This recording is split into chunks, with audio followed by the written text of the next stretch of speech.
At least you have your health. Health's not good enough. Not everyone shares your sense of humor. Health is wealth. Evolve. Evolve. We evolve through pain. Evolv The Podcast. Andrea and Julie. It's time to begin. Welcome to Evolv The Podcast. I'm Andrea Waycott. And I'm Julie Saunders. And we are feeling very festive tonight. We are. It's getting close to Christmas. I love Christmas. Do you? I really, really do. Yeah. I hate it. Oh, that's awful. I know. My mother says you shouldn't hate anything. Okay, I dislike it. Mainly it's just, it's the money I've got to spend on other people and not myself. You go shopping and you see all the stuff you want and you go, oh yeah, but I've got to buy for them and them and them. Do you know what? I'm sure it hurts your bank account, but for me, I love buying gifts. Yeah. I love giving gifts. They don't have to be expensive. No. Just funny little things or thoughtful things. Yes. Yeah, absolutely. No, I agree. I like receiving gifts. Really not. So we make a good pair. You like giving, I like receiving. I like getting them too. Oh, okay. Fair enough. So, Jules, with this episode, because we are so close to Christmas, I mean, there's got to be some great tips, hacks, swaps, whatever, to kind of make sure we get through this festive season without ODing on good food and wine and everything else. I do love to eat. It is a difficult time for some people to navigate. I understand. In fact, for most, I call December the fun and festive season, and I call January the guilt month. We live with enough of that. I have people saying, I don't mind, whatever. Let's do this. I'm taking, eating here, I'm drinking there, and then in January they come back and they go, oh, I'm back. You don't think about it at the time. Yeah, well, I think they do, but it's a bit of a effort. Yeah, and I don't mean an effort. Do you mean like an effort, like F it? Yeah. I was going to stick the middle fingers up. And so I do have people that they get a little bit of anxiety around this time of year. They're eating, the drinking. Obviously I'm in the gym quite a lot, so they're thinking, oh my gosh, I don't. How do I deal with this? And look, it's really more of the same that we've talked about. But I think you've just got to double down on being being tough about it with yourself. And arming yourself with some info that kind of then rattles around in your head and maybe subconsciously does some good things. Maybe. Because we're going to talk about some hidden calories. Yeah. Because we have spoken about those before. And I think that this, this particular time of year, it's so... there's so many parties, there's so many, drinks here and cheese food platters there, and really yummy things. Cabana and pickled onions. That's right. It is. It's very Australian. So good. With the little cocktail pickled onions, cabana and cheese. How bad they are. They're green and red. All the dyes on them. Yeah, exactly. Wonder how long it takes to poo them out. Refer back to some of our social media content that we've had. They did blue ones. Blue poo. So I think, it is a really tricky time, and there are a lot of hidden calories in all these sort of, parties and festive times that you get invited to or you head to. So what would be some of the worst things that we could come across? Like the worst? Pavlova? Well, I think if you're talking, specifically Christmas Day, it is a bit of a minefield, for calories and sugar. And you got to think people with diabetes and all those sort of things too. So it's tricky, but they're generally quite good at navigating things. Yeah. The rest of us not so much. Because they're so disciplined all the time. Yeah. Yeah. It's the rest of us. For me, it's like, is that all the gravy there is? So I know. Can I have more crackling, please? Yeah, I know. And you know what? I'm terrible. I'm a fiend. There's a thing in my family. It's like my sister has to guard the crackling. And there was one year that I think I might have had a couple of too many champagnes too early, and there wasn't a lot of crackling left when it made it to the table. You just can't help it. I wasn't very popular that year. Oh, I reckon I'd get kicked out of my family Christmas if I did that. Well, as I said, I wasn't very popular. I'd get kicked out fully. I didn't eat it all. There were strands left. Do you know what's the funniest thing? My husband does not eat pork, but he eats crackling. No, that is strange. Isn't that odd? Yeah. If you don't like the meat, I say... There's a lot of people that do that. I don't know, but I say if you're not eating the meat, you don't have any right to the crackling. Well, do you know what? Here's another thing. So I eat the crackling, but obviously the crackling comes with quite a considerable layer of fat generally. Well, I cut that off. That's a great idea, and it's actually really nice without the fat. It's like... Because it's crunchier. Yeah, for me it's a taste thing. I just don't like it. Yeah. Oh, I don't mind the old melty fat as I crack into the... No. Anyway. All right, so I've probably talked about crackling way too long. Christmas Day. So let's have a look at that. Christmas Day is a tricky one to navigate. Yeah, you've got cuts of meat. Obviously, as we've just spoken about, often quite fatty. Yes. Generally, you get the plate down in front of you if it's if you don't have to help yourself, and it's a monster. It's a monster plate. Big plate. Yeah. So you've got sort of fatty meat, you've got the crackling, you've roast potatoes maybe. Yeah, and if they've done really well, they're not done, they're not done in a healthy way. No, the cauliflower with cheese. And I find too that most of the vegetables, because it's such a big production to do, you may as well drink the water. Yeah. It's there's not a lot of nutritional value left. I was going to say, is that an Australian thing where we just go, now it would have been healthy. How can we unhealthy it? Well, I don't think we do it on We'll fry purpose. it, we'll put cheese on it, Well, I think there's a few countries that do that. But actually, yes, true. I love Australia, and I think there's some amazing things that we do. And but these particular, sort of traditional lunches that we have, they're not thinking of health and fitness. And you know what? I do say to my clients too, it's okay to to have this. Just think a bit of portion control. Try and add some control to what's going on the plate, because what you eat today you're wearing tomorrow. It is a thing, so don't not enjoy it. Don't not take part, but just be a bit sensible. It's don't eat the mince pies while we're waiting for the main meal, like. Because, you have a champagne and then you go, they're just sitting on the table, and then someone's bought some Cadbury favourites, and then before you know it, before you've even sat down to your lunch. And I think that applies too to all of the parties that you go to, generally speaking, that, you've got platters of this, and they're things that you wouldn't probably normally buy or have sitting around, and they're all delicious. So you avail yourself of them, and you find that over the course of the weeks leading up to that Christmas lunch that we're talking about, you've had soft cheeses, and you've had different types of jellies. And if you're someone who's normally pretty good, this time of year, if you just let loose, your body would be like, oh my God, we can't handle this. It is. It can be rich, and it can really quite affect your digestive tract as well. Yeah. So, thinking of the blue poo that we talked about sort of socials. But when it comes, and you're quite right, it's not just the Christmas lunch. Yeah. But you've got the cakes, the lead puddings, up, isn't it? The puddings. If you have a traditional meal, you've got your plum pudding or the likes, and it's full of dried fruit, really high in sugar. Yes. Calorie dense, and then on top of that, we put, and I really love it, cream. Yeah, we put cream, double cream, and custard, and and various brandy sauces and various things. Yep. So you talk about the hidden calories. There are plenty. Yeah. And you could just pick your one favourite side for your plum pudding and have a small portion with just a nice little bit of ice cream. Probably not so bad. Don't go for everything. I know it's difficult. Go everything if that's what your thing is. Just go small everything. Okay. That's pretty good advice. It's tricky, I know. Yeah. Because yum.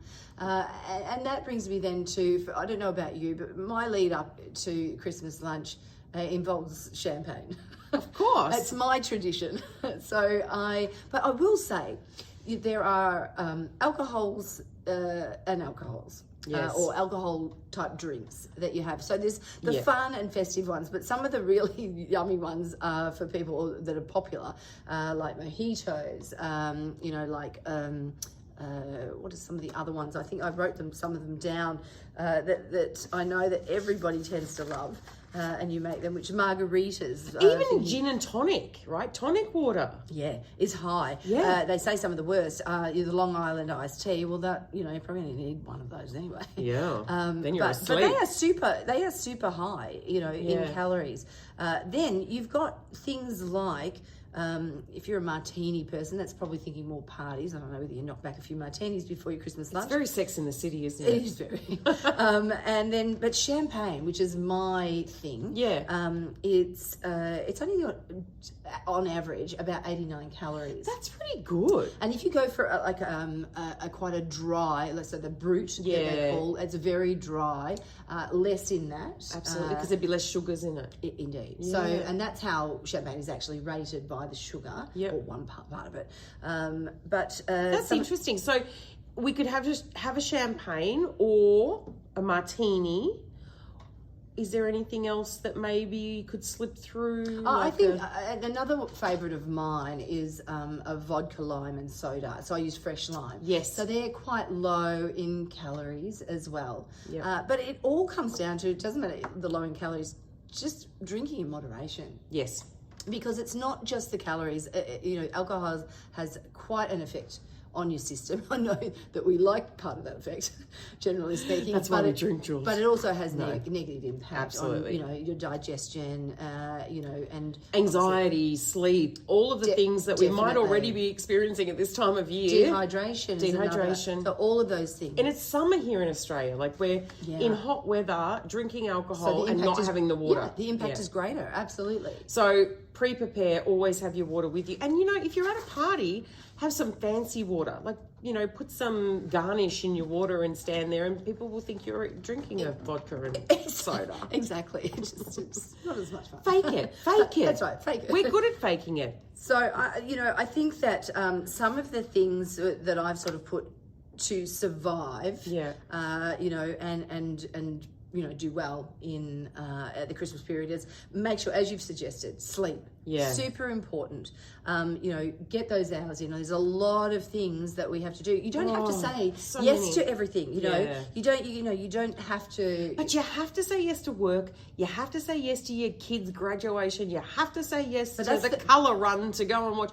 You have to. But that's pretty much the rest of the year anyway. Yeah. Really, to be honest, nowadays, so there's brings me to like stress management as well.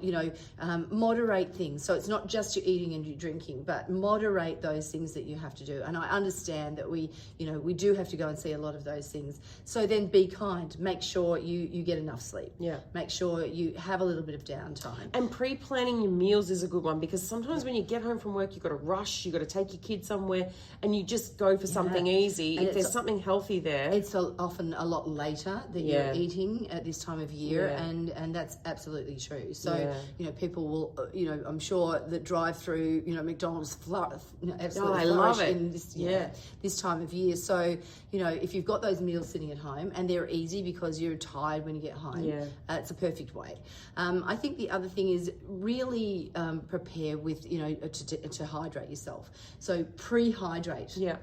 Before you go to some of these parties and have drinks and all that sort of thing. And post, make sure that you're kind to yourself afterwards and the next day. I have these little sachets and they are like, you mix them with water and they are for dehydration. Yeah, and in fact, these are for breastfeeding mothers, not just, but that's what they were designed for. You just have to be a little bit careful with them because they're often high in sodium, which is what it's putting back into, and most of us aren't that dehydrated. Yeah.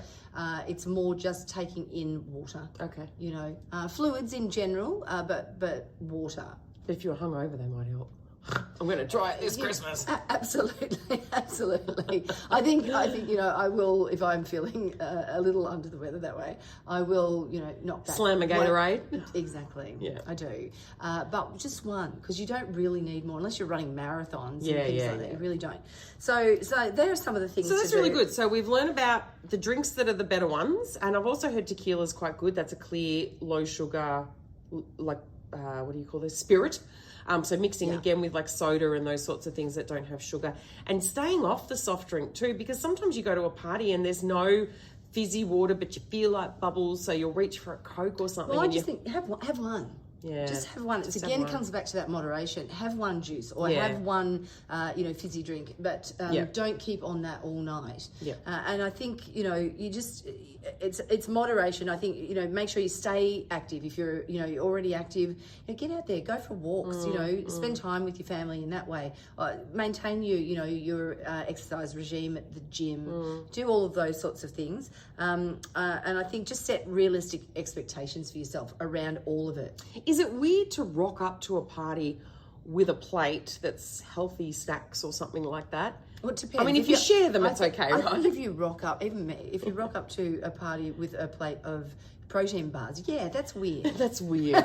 But dip or tzatziki with some carrots not and at all. stuff. I think that's really very Australian. And then too. you know that you've got something healthy there that you can munch on that is relatively healthy. I do think too, people are now a little more conscious of those sort of things. So there often are healthy options. Yeah. As I said, I think the crescendo here is the Christmas lunch, which for some people who have that traditional lunch, like I do, at our family, that's what you get. That thing's pure sugar. Well, you know what? On one hand, And Pat is full of egg whites, which are awesome protein. Awesome protein, but then you mix it unfortunately with a massive amount of sugar and all the cream you whack on the top. Yeah, exactly. It's got berries, so it's healthy. That's right. Well, not really. And I went to dinner at a friend's place down the road, and I just used it as an excuse to try a Biscoff cheesecake. I made Biscoff cheesecake, and this thing would be a heart stopper. It's a heart stopper. I find it too sweet. It was But not there's too sweet. Biscoff everything now. You can even do martinis. Oh, really? Yeah. And other types of Google alcohol drinks. Biscoff right. martinis. That's now Okay. Andrea's Christmas drink. I love Biscoff. Anyway. So I think, summing all of that up, some of the tips I would say is just choose leaner cuts of meat. If you're not Cut off the visible fat. Yeah, and indeed. Yeah. And if you're not one to have that traditional, I think that we have now, wonderful seafood platters and various things that we do and barbies and stuff. If you're into that and that's your thing, there's some great healthy options there. And look, some Australian families do that, right? They just have beautiful fresh seafoods and salads and things. They're smart. Not my family. We're going to have the hot meal no matter how hot it is. I don't mind the hot traditional because, see, for me, I eat that way all the time anyway. So this is like, ooh. The meat and 3 veg kind of girl. And I don't have to cook it because my beautiful sister does. Oh, that's the best bit, right? Exactly. I just have to make the pave and I rock up and everything else is done for me. Exactly. Nice. I like that too. So leaner cuts of meat. Watch your portion sizes. Yeah. I think that's a huge one. And you were talking before about you rock up to a party, there's platters of things. You can't measure how much you're eating when there's a platter of it because you kind of just keep going back and going back. Definitely. Whereas if you take a little plate and you put some on it, you kind of can gauge it, can't you? Do we do that? We could. It's a thought. I'm trying to be helpful. I know, it's a very good idea, but I was just thinking of Thank you. myself. I don't think I do that. Pick up the platter. She's the fitness one and she doesn't do that. No, well, I don't get to eat those yummy things most of the time. That's true. Limit your high calorie sauces and toppings. Yeah. So that's a huge, as we started with, talking about, that's a huge hidden, calories minefield. Yeah. But I mean, back in the day, they used to make gravy with pan drippings. Now it's like Gravox, so it's probably not as bad. Salty, but not as fatty. It used to be really horrible. Yeah, made with dripping and butter. It probably and tasted stuff. great. Yeah. Opt for your lower calorie drinks, whether they're alcoholic or not. Yeah. Just focus on that. I'm not one to have the artificial sugars and so forth. Yep. But if, as I said, if you're going to have something like that, have one. Yep. And then go to tap water. I know it's so boring.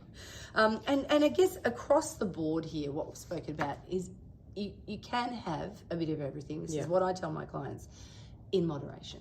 Yeah. So don't not enjoy, the things that are quintessentially Christmas for us. Have them. Just be mindful and sensible. Just remember, you got to talk to yourself afterwards about what you've done. January. I'm just saying. You'll be looking in the mirror going, do you know what you did? Do you know what you did? I'm not sure how my sister will take it if I ring her and say, listen, we're going to do a low-girl Christmas. Yeah, no one wants to Well, do that. I know my father wouldn't be happy with it. No. Maybe forget it. Get out there, enjoy, be careful. Yeah. Be kind to yourself and enjoy that time. Remember what Christmas is about. It's about spending time, with friends, with family. Chocolate. I mean, yes, with... And chocolate. Sharing a meal. It's about sharing a meal, not how much of the meal you can consume and all that stuff. It is. It's about sitting down with your friends and family and having a laugh, reading terrible Christmas cracker jokes. Yeah, it's a lovely time for reflection too, thinking about, the things that you're grateful for and thinking about, things that are a positive influence in your life. I think it's a great time for that. Yeah, I wish you were coming to my Christmas lunch. You've told me about it, I'm not. We might talk about that next episode, shall we? That's right. We'll see you next week. Thanks. Have a good one. Bye. Be safe. Evolv the Podcast. Say goodbye to Andrea and Julie. This episode of Evolv the Podcast was co-produced by Julie Saunders and Andrea Waycott. If you wish to get in contact with the show, please reach out on social media. You can find us on Instagram, TikTok, and Facebook, or email evolvethepodcast@gmail.com. That is Evolv with no E. Thanks for listening. Till next time.